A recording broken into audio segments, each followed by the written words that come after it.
ست شری اکال، السلام علیکم جناب، کیسے ہو آپ سے؟ بھائی ہوپ سو گائز آپ سبھی کے سبھی بہت ہی زیادہ بڑھیا ہوں گے. سو گائز آج کی ویڈیو کا ٹائٹل ہے ہاؤ ڈیڈ حضرت علی ٹاک ٹو اللہ، کہ وہ خدا کے ساتھ کیسے بات کرتے تھے بھائی.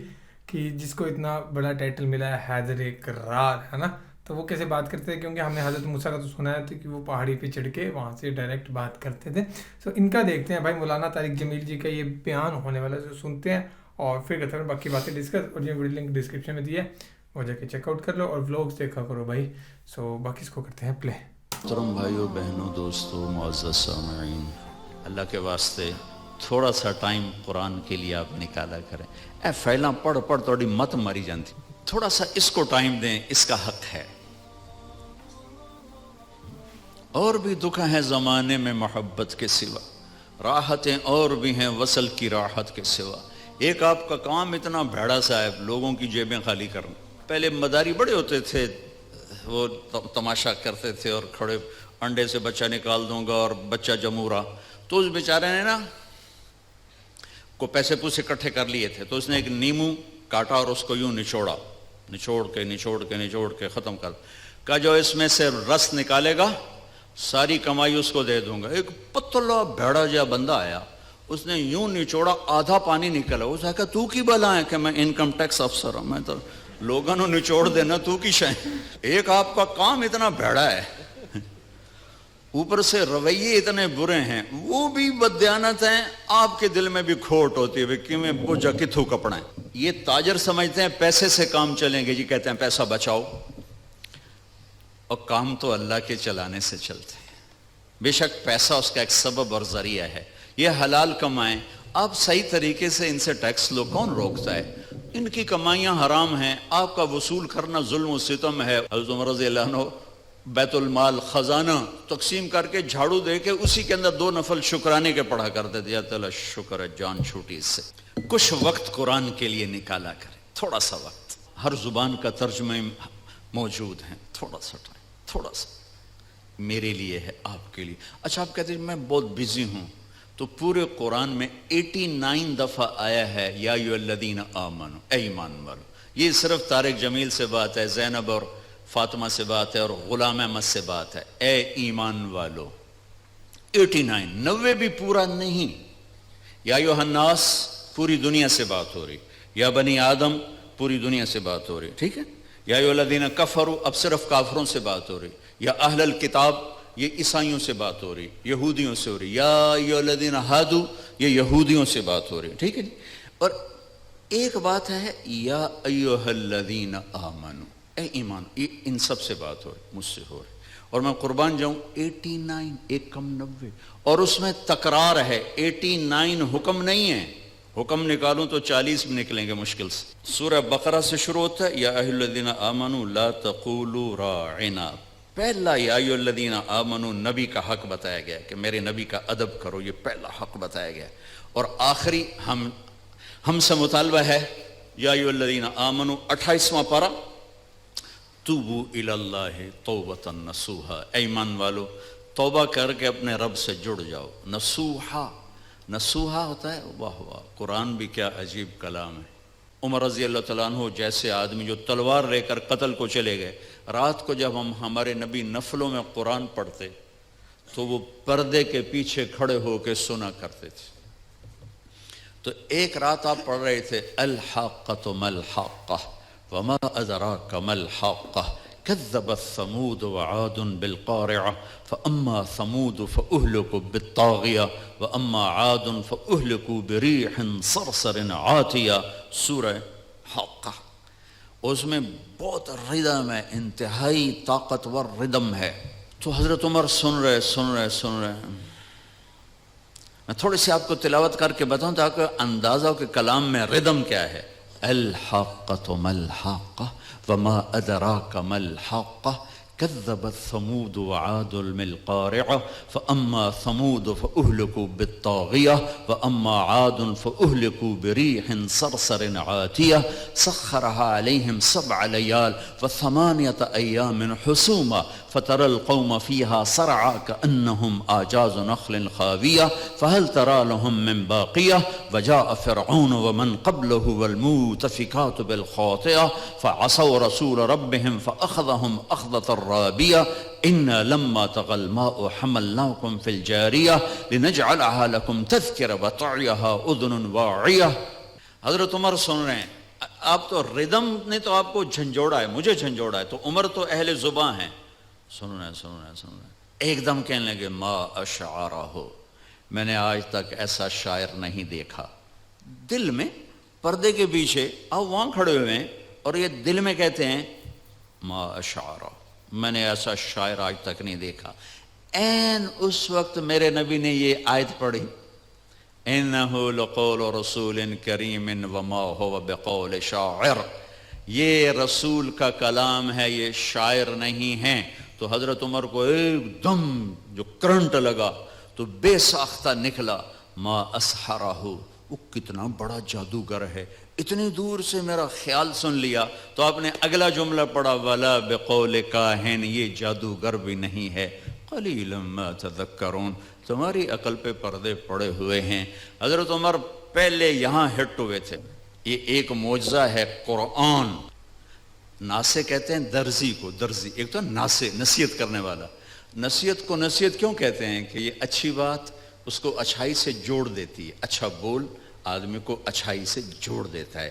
درزی کیا کرتا ہے, وہ دھاگے سے کپڑے کو کپڑے سے جوڑ دیتا ہے. اس لیے نبیوں کو بھی ناسے کہتے ہیں کہ وہ اپنی باتوں سے بندوں کو اللہ سے جوڑ دیتے ہیں.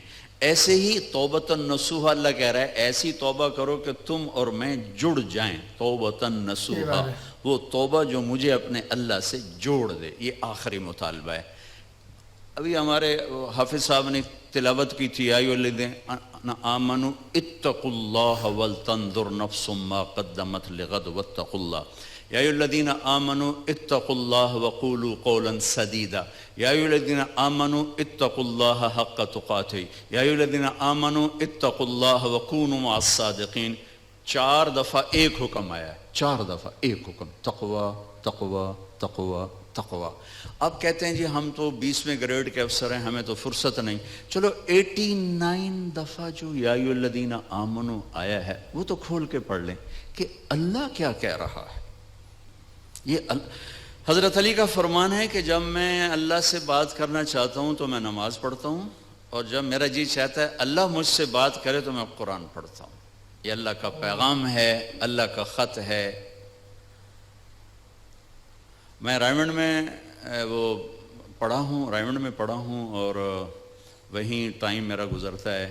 تو جو فارنرز آتے ہیں نا باہر ملک کے لوگ, ان کو جماعتوں میں بھیجنا یہ میرے ذمے رہا کچھ عرصہ. تو ایک مولانا صاحب آئے وہاں سے امریکہ سے, انڈین تھے لیکن سیٹلڈ تھے, پاسپورٹ تھا. کہنے لگے بھائی طارق جمیل میں بہت پریشان ہوں, میری بیوی کا خط نہیں آ رہا, 4 مہینے ہو گئے. اس وقت یہ ٹیلی فونز وغیرہ نہیں ہوتے تھے, خط نہیں آ رہا, بہت پریشان. میں نے کہا کوئی نہیں, آ جائے گا, آپ سفر میں ہیں. تو کوئی 10-15 دن گزرے تو میں نے دیکھا وہ لیٹے ہوئے تھے اور مسکرا رہے تھے, اور ایک پیپر ان کے سینے پر پڑا تھا. میں نے کہا مولوی یوسف لگتا ہے بیگم کا خط آ گیا. کہنے لگے ہاں آ گیا آ گیا. ایک بیگم کے خط نے ان کو پریشان بھی کیا, آئے تو خوش کیا. یہ خط آپ کے ہر گھر میں پڑا ہوا ہے, لیکن نہ بڑا اٹھا کے دیکھتا ہے, نہ بڑی اٹھا کے دیکھتی ہے, نہ چھوٹا دیکھتا ہے, نہ چھوٹی دیکھتی ہے کہ اللہ کیا کہہ رہا ہے. دوسری چیز جو اللہ نے میرے نبی کو دی, کائناتی آفاقی موج ہے. یہ 2 آفاقی موجزیں ہیں, وہ ہے معراج, کہ ایک آنے والے دور میں جو لوگ سپیس میں جائیں گے ان کو بڑا مانا جائے گا, کمال کر دیا, سپیس پہ چلے گئے, چاند پہ چلے گئے, مریخ پہ چلے گئے. میرے رب نے اپنے حبیب کو کائنات سے بھی اوپر اٹھا کے بتایا کہ میں تمہیں ایسا نبی دے رہا ہوں, اس کے ہاتھوں میں ہاتھ دو گے تمہیں مجھ تک پہنچا دیں گے, تم چاند ڈھونڈ رہے. دیکھو سرجری میرے نبی کی ہوئی ہے تو اوپن ہارٹ سرجری ہو سکتی ہے, میرے نبی نے سوچ دی. وہ تو ہم زوال کا شکار ہوئے تو اور لوگ ہم سے لے گئے، ورنہ اوپن ہارٹ سرجری کا پہلا تصور میرے نبی کے سے شروع کیا گیا ہے کہ جب آپ کو معراج پہ لے جانے لگے، ام ہانی کے گھر سے آپ کو جبریل نے لیا اور حتیم میں آئے۔ حتیم وہ چھوٹی وال دیوار ہے جو بیت اللہ کے ساتھ، اس میں ایک خالی جگہ، یہ بیت اللہ کا اندر ہے۔ جب ہمارے نبی 35 سال کے تھے تو قریش نے سوچا کہ بیت اللہ بنائیں، وہ سیدھا ہو گئے، تو وہ مستطیل تھا، لمبا زیادہ چوڑا تھوڑا، ابراہیمی بنیادیں، یہ طے کیا کہ حلال کمائی سے بنانا ہے، حرام سے نہیں۔ اچھا وہ پیسے اتنے بنے کہ یہ چوکور بنا اور اگلا حصہ رہ گیا، تو کہنے لگے بس بھائی جتنا ہے اتنا ہی بناؤ، تو وہ چوکور بنا کر اوپر چھت ڈالی اور یہ حصہ چھوڑ دیا کہ جب پیسے ہوں گے تو ہم یہ بیچ میں شامل کر لیں گے۔ یہ اللہ کی حکمت تھی، نہ پیسے ہوئے نہ وہ شامل ہوا، تاکہ غریب لوگ بھی اگر بیت اللہ کے اندر نماز پڑھنا چاہیں تو وہ جگہ ہے جہاں اگر آپ اندر ہیں، ہم تو بیت اللہ کی طرف منہ کر کے نماز پڑھتے ہیں نا، لیکن اگر آپ بیت اللہ کی طرف پشت کر کے حتیم کی طرف منہ کر کے نماز پڑھیں تو بھی آپ کی نماز ہو گئی ہے، چونکہ آپ بیت اللہ کے اندر ہیں۔ میں 2 دفعہ بیت اللہ کے اندر گیا، نماز پڑھی، لیکن وہ تو بڑے سفارشوں سے اور بڑے تعلقات سے، اور وہاں تو جو آدمی چلا جائے وہ بیت اللہ کے اندر ہے، تو آپ کو حتیم میں لے جایا گیا۔ اب آپ کو بے ہوش نہیں کرنا، یوں جبریل نے ہاتھ مارا، سارا سینہ کھل گیا، آپ دیکھ رہے ہیں، اور اس نے دل کو باہر نکالا تو دل سارے جسم سے جدا ہو گیا۔ اور اس کے میرا بھائی ہارٹ اسپیشلسٹ ہے تو میں اسے سنتا رہتا ہوں، باتیں گھر میں ہوتی رہتی ہیں۔ اچھا نکالا، پھر اس کو زمزم کا پانی ایک ٹب میں تھا، اس میں دھویا، اس کو دھویا، دھوتے رہے دھوتے رہے دھوتے رہے دھوتے رہے، اور آپ دیکھ رہے ہیں۔ اس کے بعد ایک آسمان سے لائے تھے، وہ پورا نور کا ایک بھرا ہوا برتن تھا، پھر وہ سارا نور آپ کے دل میں انٹر کیا، پھر اس کو بند کر کے پھر لگایا، ساتھ ہی دل سر ہر رگ سے جڑا، پھر سینے کو ملایا ہاتھوں سے، پھر یوں ہاتھ پھیرا۔ تو اب جن کی ہارٹ سرجری ہوتی ہے، اب دیکھیں یہاں کتنے بڑے بڑے ٹانکے لگے ہوتے ہیں، لیکن آپ کے سینہ مبارک پر کوئی داغ نہیں۔ یہ پہلی اوپن ہارٹ سرجری میرے نبی نے معراج کے واقعے میں امت کو دیا ہے اشارہ، تو ہم نکھٹو نکلے تو اور لوگ ہم سے یہ سب کچھ لے گئے۔ سو گائز یہ تھی ویڈیو، اور اس میں یہی بتایا گیا تھا، آپ نے سنا ہے واقعہ اوپن ہارٹ سرجری کا، فرسٹ اوپن ہارٹ سرجری بھائی پروفٹ محمد کی ہوئی ہے اس ٹائم پہ۔ اور باقی دوسری بات یہ ہے کہ مین ویڈیو کا ٹائٹل تھا کہ حضرت علی خدا سے کیسے بات کرتے تھے، یہ صرف 2 لائن کی کہانی تھی۔ میں نے سوچا کہ کوئی اسپیسیفک مومنٹ ہوگا یا کچھ طریقہ ہوگا، تو انہوں نے بالکل صحیح چیز بتائی ہے کہ حضرت علی کہتے ہیں کہ جب میں بات کرنا چاہتا ہوں خدا سے تو میں نماز پڑھ لیتا ہوں، اور جب خدا مجھ سے بات کرنا چاہتے ہیں تو میں قرآن کو پڑھ لیتا ہوں۔ تو یہ بھائی اب دماغ لگانے والی بات ہے، بالکل صحیح بات ہے کہ اگر خدا آپ سے بات کرنا چاہتے ہیں تو انہوں نے بھائی بک لکھی ہوئی ہے، تو آپ وہ پڑھ لیں، اس میں اپنا پیغام ہی دیا، انہوں نے اپنی چیزیں بتائی ہیں کہ کیسے دھرتی پہ رہنا ہے، کیا چیزیں کرنی ہے، کیا چیزیں نہیں کرنی ہے، اور کیا کیا صحیح ہے، کیا کیا واجب ہے، کیا کیا چیزیں کرنی چاہیے۔ تو باقی یہ تھی ویڈیو، اور ہوپس آپ کو یہ والا واقعہ، یہ والی ویڈیو پسند آئی ہوگی، تو مولانا طارق جمیل اور باقی جو بھی اسکالرز ہیں ان کی ویڈیو سجیسٹ کرتے رہیں، تو ان پہ بھی ہم ریئیکشن کریں گے۔ سو باقی تو فی الحال اس ویڈیو میں guys, thank you so much for watching the video, ملتے ہیں نیکسٹ ویڈیو میں۔